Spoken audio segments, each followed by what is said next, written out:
kahit na napakaliit nitong bansang to, parang isla nga lang to no? Pero nakakabalib sila mga tol. Meron sila na wala ang Pilipinas mga tol. At ito ang ating panonoorin ngayon mula rito kay Sir Pao PH. Pag-aralan natin, no, alamin natin ano ba yung meron sila na wala ang Pilipinas, no?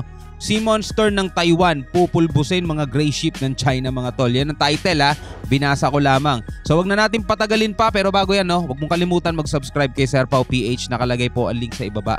So wag na natin patagalin pa, total wala na rin naman tayong hinihintay na. Panoorin na natin to mga tol.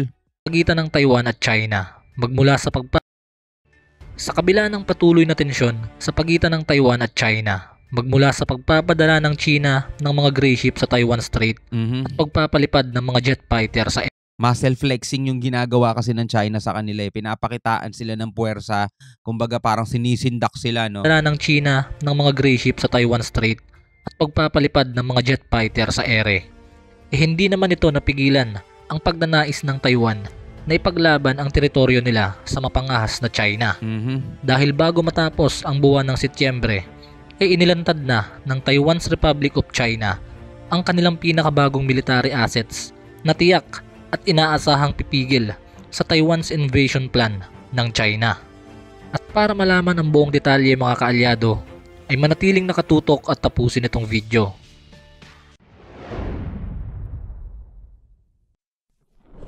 Sir Pao PH. At simulan na natin. Inilantad na nga ng Taiwan sa publiko ang kanilang pinakakauna-unahang domestically built submarine. Itong submarine na ito mga kaalyado ay ginawa mismo sa kanilang bansa para sa layuning protektahan ang kanilang teritoryo laban sa banta ng China. Yan, isa sa mga nakakabilib mga tol, no? Kahit na napakaliit lang ng bansa nila, parang isla nga lang di ba? Malaki pa yung Luzon Pero meron silang kakayanan na makabuild mismo ng kanilang assets, no? Unlike dito sa atin sa Pilipinas, hindi ko alam kung may kakayanan tayo kasi nakakapagbuo naman tayo ng mga barko di ba? Meron naman tayo ritong sariling natin Pero yung mga ganyan natin mga tol, ino-order, binibili o binibid pa kung saan yung pinakamura at saan yung kakayanin ng budget natin, di ba? Sila, hindi nila kailangan magpunta sa ibang bansa para tumingin, di ba? Kaya nilang gumawa ng sarili nila. Isa itong tagumpay sa administrasyon ni President Tsai Ing-wen sa pagpapalakas ng military deterrence ng kanilang bansa sa patuloy at umuusbong na banta mula sa China. Sa syudad ng Kaohsiung sa Taiwan ginanap ang seremonya ng pagsasapubliko. Opisyal na pinangalanan ang diesel electric vessel na ito na naruwal sa wikang Ingles at haiku naman sa wikang Mandarin na ang ibig sabihin ay Sea Monster. Kung bakit tinawag na halimaw sa dagat ay malalaman nyo mamaya. Grabe. Ayon kay President Tsai, ang submarine na ito ang kanilang importanteng pagsasakatuparan sa konkretong pangako ng bansa para protektahan ang kanilang teritoryo. Dagdag pa ng presidente na sa mga nakalipas na taon, maraming mamamayan ang inakala na ang pagbuo ng indigenous submarine sa kanilang sariling bansa ay isang imposibleng bagay. Pero nagawa namin ito. Ang pinakalayunin ng kanilang bansa kung bakit binuo ang submarine na ito ay para mas maging imposible ang bantang pananakop ng China na itinuturing ang Taiwan bilang kanilang probinsya at layuning muling pag-isahin ang Taiwan sa China sa ilalim ng One China policy.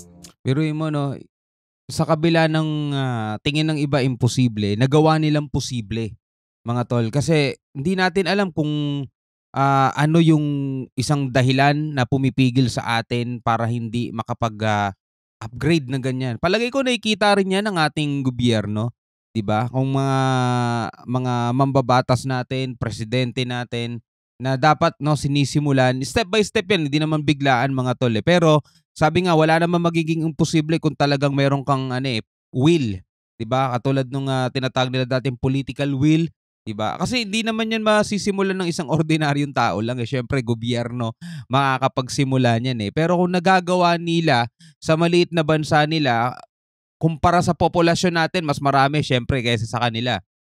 Yun nga lang, panahon pa ni Cory, 'di ba? Hanggang ngayon nag-umaasa pa rin tayo sa pagbili ng assets natin sa ibang bansa 'di ba? Ganun pa rin samantalang tulad nila, archipelago, yung bansa natin mga tol, napapalibutan niya ng karagatan, napapalibutan ng tubig. Dapat ang number one na meron tayo pagawaan ng mga pagawaan ng mga ganito eh. Dapat sobrang dami nating mga motorboat, mga assets na ganyan kasi kailangan natin proteksyonan yung coastal natin, yung coast natin eh. 'Di ba? Kasi alos buong bansa natin, kalat-kalat na mga isla tayo, bawat isla napapalibutan ng tubig eh. Hindi naman kalupaan eh, tubig mismo eh. So dapat meron tayong submarine, meron tayong aircraft carrier, napakarami dapat ng mga patrol boat natin. Dapat sobrang dami nating ganun. 'Di ba? Pero dapat nga meron tayong pagawaan ng 'di ba? Ng barko. Ngunit nang dahil sa military assets na ito ng Taiwan, ay tila mas lumalayo na sa katotohanan ang pagnanais ng China dahil ang submarine na ito ay siyang magiging susi para mapigilan ang Beijing sa pagsasagawa ng naval blockade sa isla ng Taiwan ayon kay Admiral Wang. And since napakababaw ng tubig sa Taiwan Strait na uma-average lang sa water depth na 60 to 70 meters kaya hindi pwedeng i-deploy dito ang narwal. Mas mapapakinabangan ng lubos ang tinaguriang sea monster kung i-deploy ito sa Bashi Channel para i-target ang mga gray ships ng China. Bashi Channel ang katubigan na naghihiwalay sa Pilipinas at Taiwan, ganun din sa pinakadulong kanlurang bahagi ng Taiwan at Japan. At dahil sa nalilimitahan ng Japan, Taiwan at Pilipinas na tinatawag ding First Island Chain, ang access ng China sa Pacific Ocean, kinakailangan na dumaan ng mga barko ng China sa dalawang strategic point ng Taiwan which is Bashi Channel para makapunta sa mas malawak na parte ng karagatan. Kaya naman kapag i-deploy nga ang submarine na ito sa Bashi Channel, malilimitahan ng Taiwan ang projection ng China's military power. Kaya naman dahil nga sa kayang mag-operate ng mga submarine sa pinakamalalim na parte ng karagatan, kaya mahirap itong madetect at ito ang magbibigay ng pagkakataon sa Taiwan's Navy na may hawak sa submarine para makalapit sa mga aircraft carrier ng China at mag-launch ng second strike capability. At ayon naman sa assessment ni Colin Ko mula sa School of International Studies sa Singapore, sinabi nitong maraming paraan na ginawa ang China para pigilan ang panghihimasok ng United States sa pinaplano nila sa Taiwan. Ang plano kasi ng China mga kaalyado na sa labas ng First Island Chain sila makikipag-naval engagement sa United States. Kaya ibig sabihin nito ay damay na damay talaga ang Pilipinas sa pinaplano ng China. Ngayon, ang sabi ni Colin Ko, kung gusto ng Taiwan na may contribute sa pinaplanong pakikipagsagupaan ng China sa US sa labas ng First Island Chain, iisa lang ang kinakailangang gawin ng Taiwan.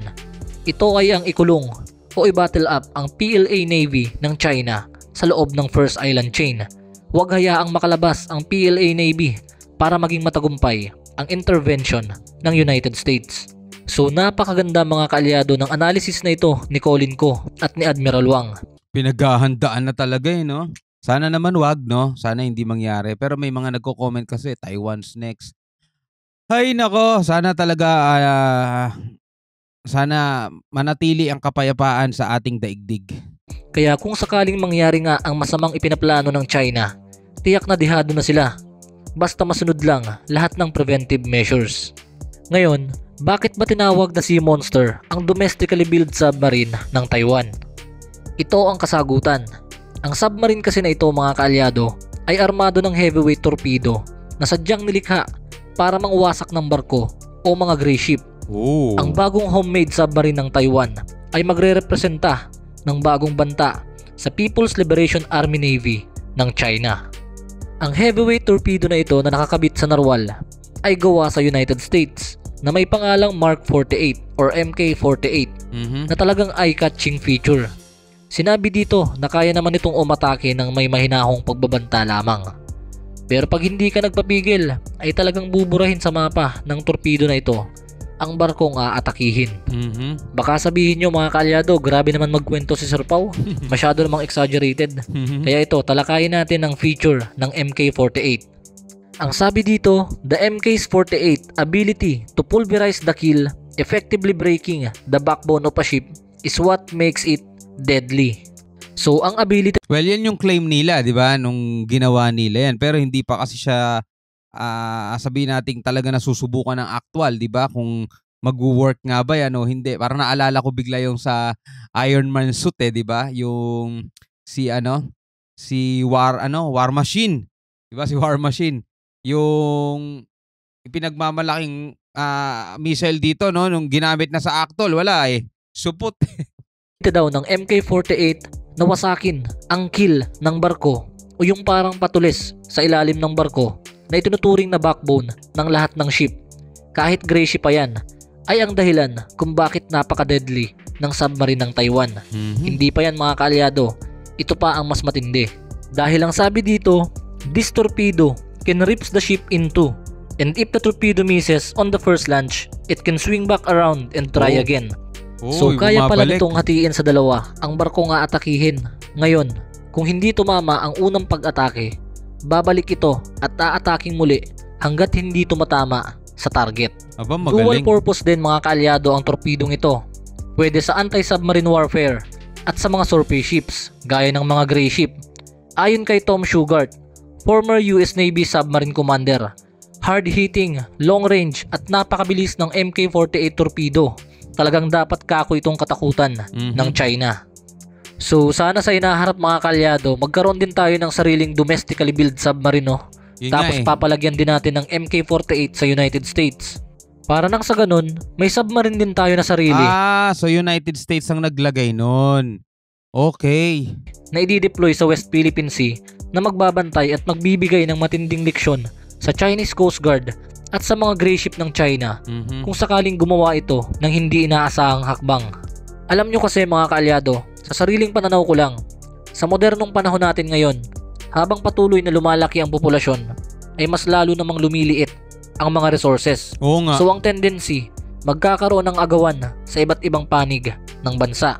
Kaya naman ngayon pa lang, habang mas maaga pa, kinakailangan ng mag-invest ng Pilipinas sa mga military assets Tama. na magagamit ng ating bansa Yeah. sa mga future conflicts na mangyayari.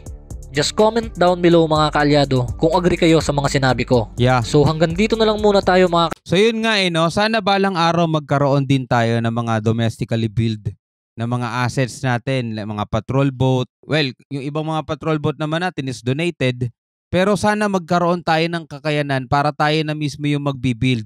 Yung sarili nating technology, sarili nating build, 'di ba? Na hindi na natin kailangan na maghanap sa ibang bansa kung ano yung papasok sa budget natin, kung ano yung kakayanin lang natin.